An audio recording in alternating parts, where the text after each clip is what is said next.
नमस्कार मैत्रिणो, आता आपण मोस्ट ट्रेंडिंग गोल्डन बिंदी चकोरचे फूल बनवू। हे 6 mm गोल्डन बिंदी बीड्स आहेत, 3 mm golden plain beads, 1 mm golden plain beads आणि 0.3 ची गोल्डन वायर आणि सगळ्यात महत्त्वाचा रेड क्रिस्टल मनी। पहिल्यांदा आपण तारेमध्ये गोल्डन बीड्स आणि प्लेन 1 mm गोल्डन बीड्स घालून घ्यायचे। त्यानंतर ती तार बिंदी बीड्स मधून परत काढून घ्यायची।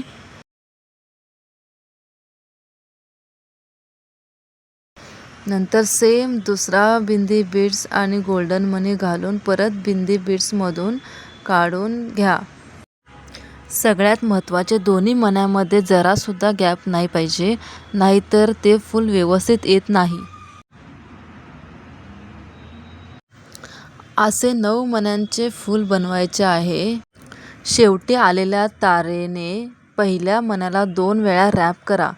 नंतर ती तार वरती काढा आणि त्यामध्ये रेड मनी घाला। रेड मण्याऐवजी तुम्ही कोणत्याही कलरचा त्याच्यामध्ये क्रिस्टल घालू शकता।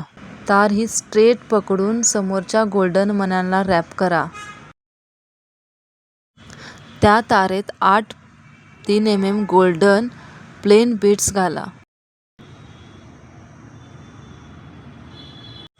ह्या फुलामध्ये दाखवल्याप्रमाणे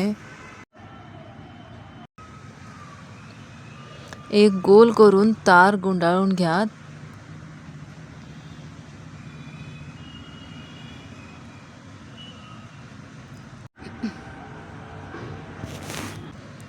ती तार 2-2 मणी सोडून मी जसे दाखवले आहे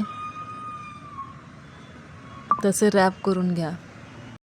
त्यामध्ये 3 बिंदी बीड्स आणि 2 गोल्डन प्लेन बीड्स हे पकडून रॅप करा। आपण नेक्स्ट व्हिडिओमध्ये चकोर कसा बनवायचा हे बघणार आहोत, तर लगेच साज मराठी ज्वेलरीला लाईक आणि सबस्क्राईब करा। तुम्हाला ह्या चॅनलवर सगळ्या प्रकारच्या मोत्याच्या ज्वेलरी फ्रीमध्ये शिकता येतील, तर लगेच चॅनलला सबस्क्राईब करा।